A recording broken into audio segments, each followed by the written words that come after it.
हर हर महादेव। देवों के देव महादेव के चरण में प्रणाम करता हूँ। दुर्गा माँ के चरण में प्रणाम करता हूँ। सरस्वती माँ के चरण में प्रणाम करता हूँ। गणेश भगवान के चरण में प्रणाम करता हूँ। गुरु भाई गुरु बहनों के चरणों में प्रणाम करता हूँ। गुरु भाई गुरु बहन, आज का शिव चर्चा कथा है। एक सीधा साधी औरत की जान मर जाने के बाद उसका पति कैसे उसका फिर से प्राण को वापस लाया, वो भी बहुत दिन के बाद। इस कथा को और कहानी को ध्यान से सुनिएगा। ये भोलेनाथ का चमत्कारी कहानी है। एक गांव में एक किसान रहता था। वो बहुत ही गरीब था। वो उस गांव के राजा के यहाँ वो काम करता था और शाम के काम करके आता था तो अपना दोनों प्राणी खाता था। उसकी पत्नी उसका इंतजार में सब घड़ी रहती थी जब तक उसका पति किसान नहीं आता था। शाम के जब तक खाना उसकी पत्नी नहीं खाती थी, जो किसान की पत्नी थी। कभी लेट हो जाता था, कभी 9-10 बज जाता था, तो उसकी पत्नी उसकी आशा में रहते थे कि जब तक मेरे पति नहीं आएंगे तो हम खाना नहीं खाएंगे। वो खा लेंगे तब हम खाना खाएंगे। उस पत्नी एक दिन बहुत लेट हो गया उसको किसान के आने में, तो उसकी पत्नी बोली कि इतना लेट लेट के आते हैं, हम सुबह के खेले रहते हैं और फिर शाम को कभी 9 बज जाता है, कभी 10 बज जाता है, और सवेरे क्यों नहीं आ जाते हैं। उसका पति बोला कि क्या करें, अब जिसके कि यहाँ काम कर रहे हैं, जब वो छुट्टी देगा तभी तो हम आएंगे। तो उसकी पत्नी बोली कि काम बीच में थोड़ा 1 घंटा पहले छुट्टी ले लीजिए। तो बोले भाई दूसरे के बस में रहते हैं, जब तक वो छुट्टी नहीं देगा तो कैसे चलाऊं आधा काम छोड़ के। कहा कि नहीं आएंगे, टीका इतना लेट तक खाना खाते हैं। कहा ठीक है, ऐसा करो कि लो हमको एक तू फोटो रख लो और खाना बनेगा और तुम एक खाना को निकाल के अब फोटो के पास रख देना और फिर तू खाना खा लेना। कह कि ठीक है। अब उसी तरह रोज करने लगा। गुरु भाई गुरु बहन, देखिए भगवान का लीला क्या होता है, क्षण भर में क्या होता है। उनका महिमा कोई भी आदमी नहीं जानता है। एक दिन के बात हुआ कि खाना खा के, और वो परल थी, ठंड के महीना था, और उसी घर में आग लग गया। आग लग गया तो बो रहा है अपने फोटो से कि पति दे भागिए, पति दे भागिए, आग लग गया, पति जी भागिए, बाहर चलिए, आग लग गया। गुरु भाई गुरु बहन, क्या फोटो भी भागेगा, फोटो भी चलेगा? वो तो उसको आत्मा के लिए संतुष्ट दिया था कि तुम खाना निकाल के धर देना और मैं आऊँगा तो खा लूँगा हमारे फोटो के पास। घर में आग लग गया, लोग चिल्ला रहा है भागो भागो, लेकिन वो भाग ही नहीं रहा। कह रही है कि जब तक मेरे पति नहीं जाएंगे तो हम कैसे जाएंगे। इतना प्रतिव्रता औरत थी। लाख लोगों के माना करने पर भी वो औरत नहीं मानी और आग में जल के मर गई। जब उसका पति आया, शाम के खबर गया तो वहां से आया तो देख रहा कि मेरे पत्नी की मृत्यु हो गई। अब ये बात जाके वो अपने राजा के यहाँ बोला कि मेरे पत्नी की मृत्यु हो गई। अब ये बात सुन के राजा को बहुत तकलीफ हुआ कि अगर हम 1 घंटा पहले इसको छोड़ देते तो इसका औरत के जान बच जाता। कहा कि ठीक है, एक काम करो, मैं तुम्हारे पत्नी की जिंदा कर दूंगा।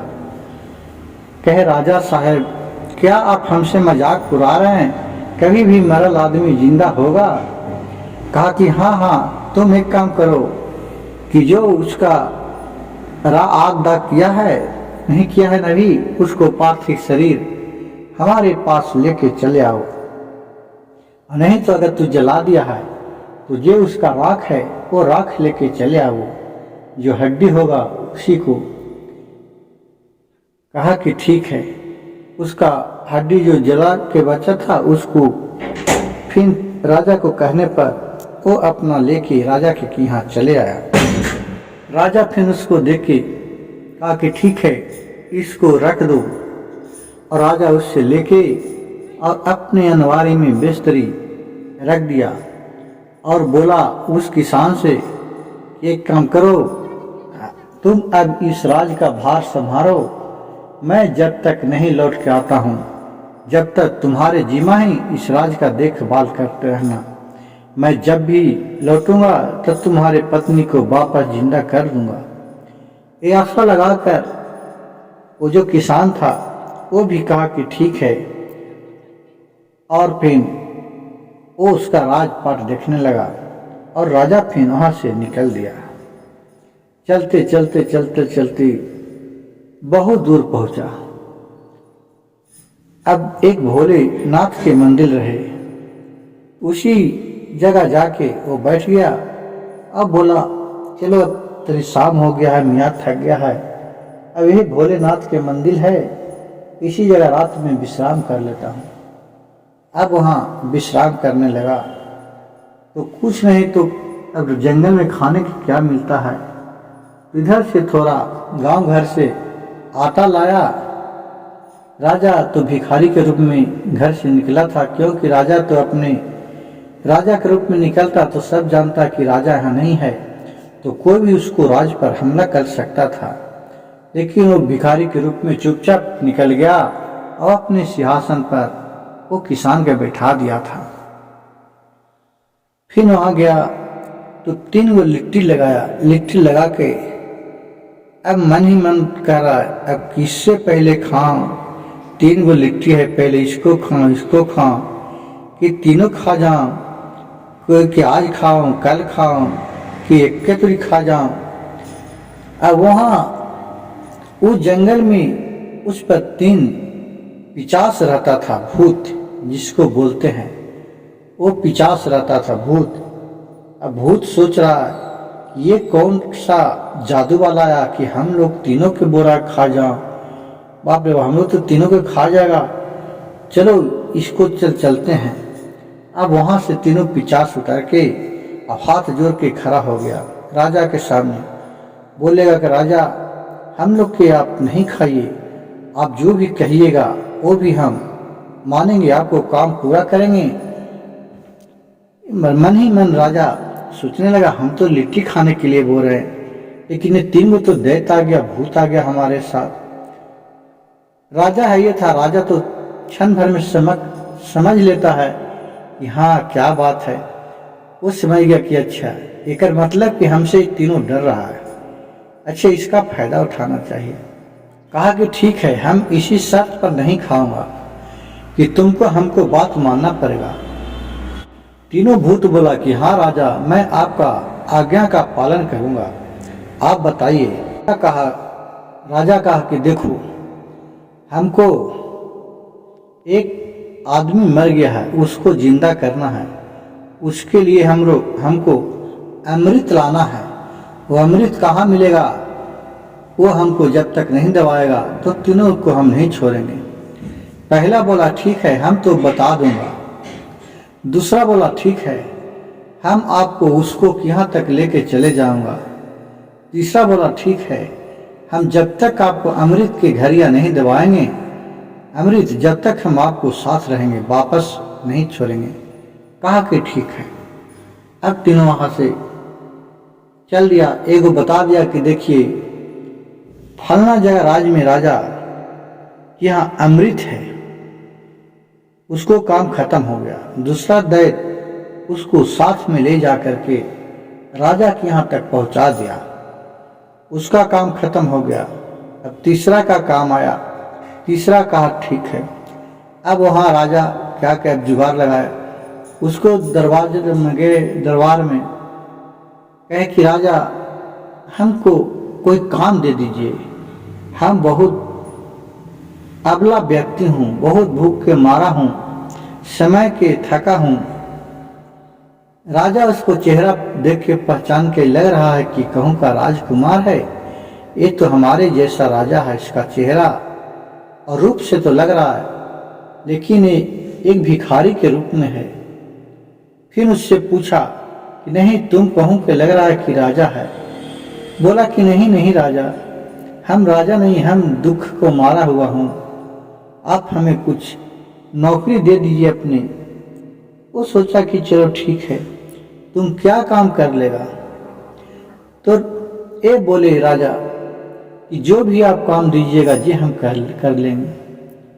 वो राजा मन ही मन सोच रहा कि ये बेचारा सही में दुख के मारा है कोई राजे, लेकिन इसको ऐसा कोई काम नहीं दे कि जिससे इसको बेइज्जती हो।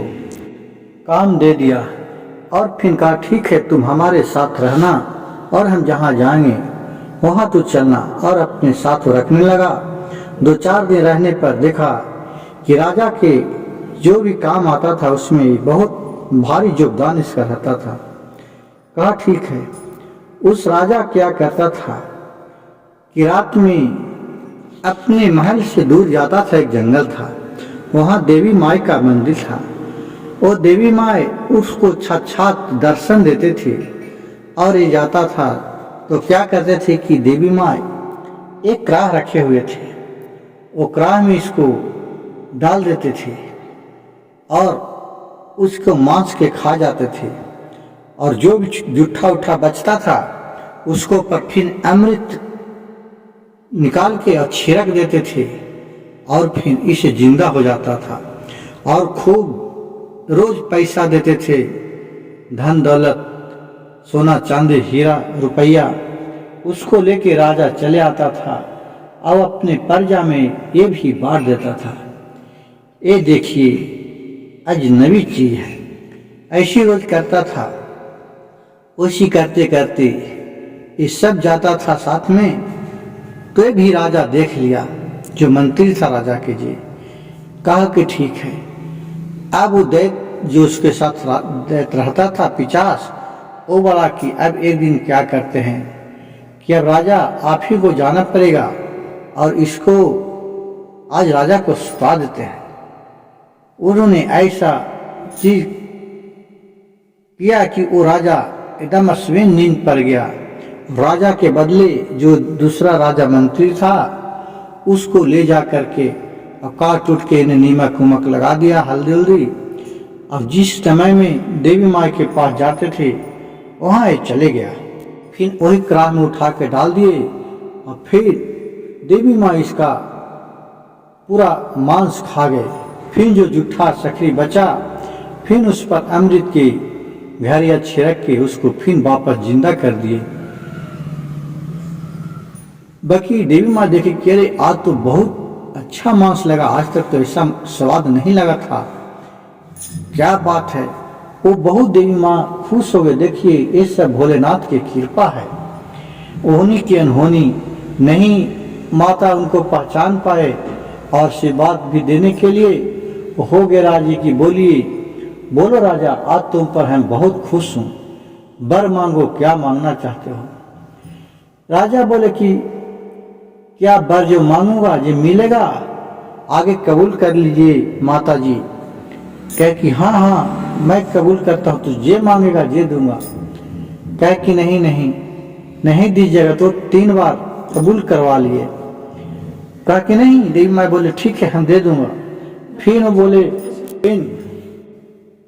फिर कहा कि ठीक है माँ, आप हमको अमृत का घड़िया दे दीजिए।